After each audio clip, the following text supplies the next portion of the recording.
ಇರ್ತದೆ, ಯಾವುದೇ ಕಾರಣಕ್ಕಾಗೂ ಕೈ ಬಿಡೋ ಪ್ರಶ್ನೆನೇ ಇಲ್ಲ ಅಂತ ಮಾತು ಅವ್ರು ಹೇಳಿದ್ದಾರೆ. ನೀವೇನು ಆಯಿತು, ಹೋರಾಟ ಯಾರು ನಾವು ಯಾವ ಪಕ್ಷದಲ್ಲಿ ಆತ್ಮಾವಲೋಕನ ಮಾಡ್ಕೊಂಡು ಮಾತೆತ್ತರ ಹಿಂದುತ್ವ ಇನ್ನು ಉತ್ತರ ಕರ್ನಾಟಕ ಆತ್ಮಾವಲೋಕನ ಮೊದಲು ನೀವು ಯಾವ ಪಕ್ಷದಲ್ಲಿ ಯಾರ ವಿರುದ್ಧ ಹೋರಾಟ ಮುಂದುವರಿಯುತ್ತೆ ಇದನ್ನು ಆತ್ಮಾವಲೋಕನ ಮಾಡ್ಕೊಂಡು ಮುಂದುವರಿತು. ಮಂಗರೆ ನಮ್ಮ ರಾಷ್ಟ್ರೀಯ ಮೊನ್ನೆ ನೋಟಿಸ್ ಬಂದಿಲ್ಲ ಅಂತ ಹೇಳಿದ್ರು, ಕಳೆದ 2 ದಿವಸದ ಫೇಕ್ ಅಂತ ಹೇಳಿದ್ರು, ಸೋಷಿಯಲ್ ಮೀಡಿಯಾ ಕೇಳಿದ್ರಿ.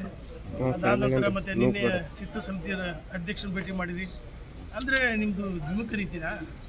ನೋಡಿ, ಒಂದು ಸಾರಿ ರಾಷ್ಟ್ರೀಯ ಯಾರ ವಿರುದ್ಧ ಶಿಸ್ತು ಕ್ರಮ ಅಂತ ನೋಟಿಸ್ ಕೊಟ್ಟಾದ್ಮೇಲೆ, ಅದು ಉತ್ತರ ಕೊಟ್ಟಾದ್ಮೇಲೆ ಅದು ಮಾತಾಡಬಾರ್ದು. ನಾವು ಒಟ್ಟಾಗಿ ಒಂದು ಆಗಬೇಕಾದ್ರೆ ಕಾಂಗ್ರೆಸ್ ವಿರುದ್ಧ ಹೋರಾಟ ಮಾಡ್ತೀವಿ ಅಂತ ಹೇಳಿ. ನೋಡಿ, ಇವತ್ತು ಭಾಳ ಪ್ರಮುಖವಾಗಿ ನಿನ್ನೆ ದಿವಸ ಇಡಿ ಲೋಕಾಯುಕ್ತಕ್ಕೆ ವರದಿಯನ್ನು ಸಬ್ಮಿಟ್ ಮಾಡಿದ್ದಾರೆ. ಲೋಕಾಯುಕ್ತ ವರದಿ ಸಬ್ಮಿಟ್ ಮಾಡಿದ್ದಾರೆ.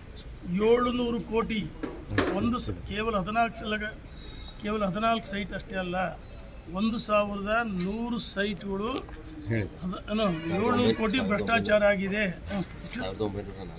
1904 ಕ್ಷಮೆ ಇರಲಿ, 1904 ಸೈಟ್ಗಳು ಕೇವಲ 14 ಸೈಟ್ ಮುಖ್ಯ ಅಲ್ಲ, 700 ಕೋಟಿಗೆ ಹೆಚ್ಚು ಭ್ರಷ್ಟಾಚಾರ ಆಗಿದೆ ಅಂತೇಳಿ ಇಡಿಯವರು ವರದಿಯನ್ನು ಕೊಡಿದರೆ, ಯಾವ ಮೂಢದ ವಿರುದ್ಧ ರಾಜ್ಯದ ಅಧ್ಯಕ್ಷರು ಪಾದಯಾತ್ರೆ ಮಾಡಿದರು, ವಾಲ್ಮೀಕಿ ಹೋರಾಟ ಮಾಡಿದರು, ಭ್ರಷ್ಟಾಚಾರದ ಹೋರಾಟ ಮಾಡಿದರು.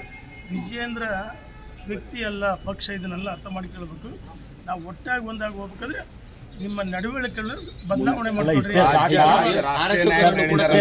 ಅವ್ರ ವಿರುದ್ಧ ಕ್ರಮ ಆಗಬೇಕು ಅಂತ ಬಯಸ್ತೇನೆ ಅಂತ ವಿಪಕ್ಷ ನಾಯಕರು, ರಾಜ್ಯದ ಅಧ್ಯಕ್ಷರು ಒಟ್ಟಾಗಿ ಹೋಗ್ಬೇಕು.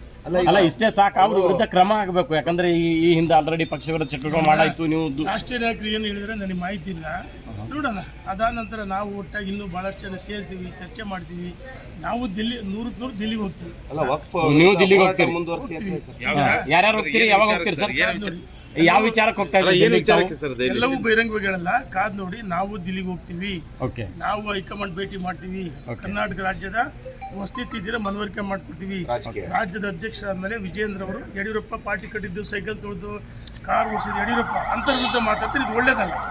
ಮತ್ತು ರಾಜ್ಯದ ಅಧ್ಯಕ್ಷರು ವ್ಯಕ್ತಿ ಅಲ್ಲ, ಪಕ್ಷದ ಜೊತೆಗಿರ್ಬೇಕಾದ್ರೆ ಇವ್ರು ಪರ್ಯಾಯವಾಗಿ ಇವರೇ ಸಂಘಟನೆ ಯಾರು ಒಪ್ಪಲ್ಲ. ನಿಮ್ದು ಎಷ್ಟು ಜನರ ತಂಡ ಇದೆ ಸರ್ ದೆಹಲಿಗೆ ಹೋಗೋದಕ್ಕೆ? ಮೊನ್ನೆ ಭಾಳಷ್ಟು ಜನ ಮಾಜಿ ಸಚಿವರು, ಮಾಜಿ ಶಾಸಕರು ಸೇರಿದ್ವಿ. ಕಾದ್ ನೋಡಿ. ಧನ್ಯವಾದಗಳು.